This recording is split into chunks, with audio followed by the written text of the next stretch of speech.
So Newt Gingrich's new book, Duplicity, it's a page-turner, a Washington thriller. He joins us, and Callista's also going to join us coming up. It's great to talk to you, Newt. How are you? We're doing well. Calista and I are both here. And I should say, in terms of things to do this weekend, we spent part of yesterday afternoon at Valley Forge. The leaves were turning. It is a spectacular park, and you are reminded what it took to create this country when you see what people lived through in order to serve America and defeat the British. And Valley Forge is not very far from here, and it's a remarkable place. And today we have millennials who are in a meltdown if they lose their Wi-Fi. So today, losing your internet service for an hour, it puts people into, they start shaking and they have withdrawals. And meanwhile, the unspeakable suffering of our military throughout our history and our people, our pioneer spirit. Newt, before we get into the book, to me, it's kind of obvious what's happening out there on the campaign trail. And as former Speaker of the House, I have to get your insights on this. Jeb Bush is down in single digits. He's down by sixfold under Trump in Nevada. He's down by fivefold, fourfold in South Carolina. He's in fourth place in his home state of Florida, despite having raised $130 million. And it looks like the establishment is now in Plan B mode, which means Marco Rubio, who's a one-term senator and is a nice guy and interesting personality. But Reagan and Lincoln comparisons today. What is your reaction to that? Well, I think, first of all, if it was only Donald Trump, you could understand the establishment holding its breath and saying, gee, maybe he'll implode at some point. But immediately after Donald Trump comes Ben Carson. And if you take Carson and Fiorina and Cruz and Trump, who are the four outsiders, they're currently 62% of the vote. Now, somebody in the traditional establishment, and this, by the way, also explains the turmoil in the House, as Mike Lee pointed out in a brilliant piece in the Federalist yesterday by Senator Mike Lee on the Uber revolution in the Congress. The country wants really dramatic change. And when you show up and you say, I'm acceptable to the establishment, they check you off and go, okay, not you. And I think people don't realize yet how deep this is and how profound it is. And you're seeing a little bit of the same thing on the left with Bernie Sanders, where there are lots and lots of people saying, no, they're not going to be coerced into being for Hillary. Marco Rubio is at 7% in the new NBC poll that just came out a few minutes ago. Carson's at 30. Well, look, 33. all of my friends, and I've known Marco since before he was Speaker. Well, so did I, but that's beside the point. I mean, all of us knew everybody. I mean, we all know everybody, but the point is, who is actually exciting the conservative base and expanding the Republican Party? I think the everybody's my friend thing really doesn't get us far because we're all friends with everybody. I mean, they're all great people. Well, they're all nice people. That doesn't mean you're going to be a great leader and that you have real-world experience to allow you to be a great leader. Well, the point I was going to make, Laura, is that I don't understand how any of these guys get past Carson and Trump, because I don't see how they make the kind of communications. And, of course, I'm fascinated as a historian because Trump I sort of understand. Trump is a remarkably effective user of social media in the age of the Kardashians. He understands all the different devices. Carson, to me, is an even more complicated indicator because you have Trump is noisy, Carson's quiet. But they're both dominating all of the traditional candidates. And I think that's an astonishing indicator of how desperately the American people want dramatic change. And I think any of the traditional candidates are going to have a difficult time. And the only point I was making is I don't say this happily. These are people I like personally.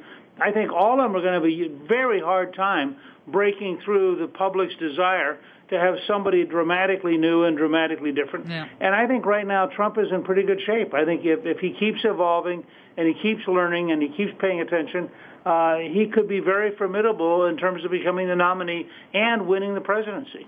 We're talking to Newt Gingrich. His new book, it's featured on our Facebook page, lauraingraham.com, along with a fun new Christmas book by Callista we're going to talk about, Christmas in America, a little fun walk through, the American experience from a Christmas perspective. It's terrific. Duplicity is a great name for a book, given the way people are reacting to Washington today, Newt. And this is a page-turner involving a female president, and we got a terrorism angle. We have an idealistic female who wants to transform America, wants to give everybody all these benefits, spending money until apparently there's no money left. Tell us about why you wrote this now and the connection to current events that I saw run through this book. Look, I have to confess, when we sat down in June of 2013 to discuss this, I had no idea that it would come out the same month that Secretary Clinton would testify to the Benghazi Committee. So in that sense, there's a certain pure luck here. But we set out to make three big points. First, the terrorism is a worldwide phenomenon, that you have to understand that the threat is everywhere, not just Syria or Iraq or Afghanistan. Second, that politicians who undertake national security issues for political reasons are running a really big risk of serving the country badly and of getting people killed. And third, that politicians, when they're under pressure, have a tendency to lie and to not tell the truth about what went wrong. And we weave together, I think, some very interesting patterns. We have a very patriotic Somali American running for Congress in Minnesota, while his brother is the number 2 leader of al-Shabaab, the terrorist organization in Somalia. Yeah. And that's the first sign of duplicity, because obviously the Minnesota congressional candidate doesn't want to talk about his brother. We have a president who decides she's going to prove how tough she is by rejecting all of her national security advisors and opening an embassy in Somalia when it can't be defended. And we have a lot of action in Somalia as the terrorists, in fact, take down the embassy. And then we have the presidential campaign faced with a disaster, deciding it won't tell the truth. And as a result, the CIA, in covering for the president, ends up lying to Congress. So I think it's very much like the current events.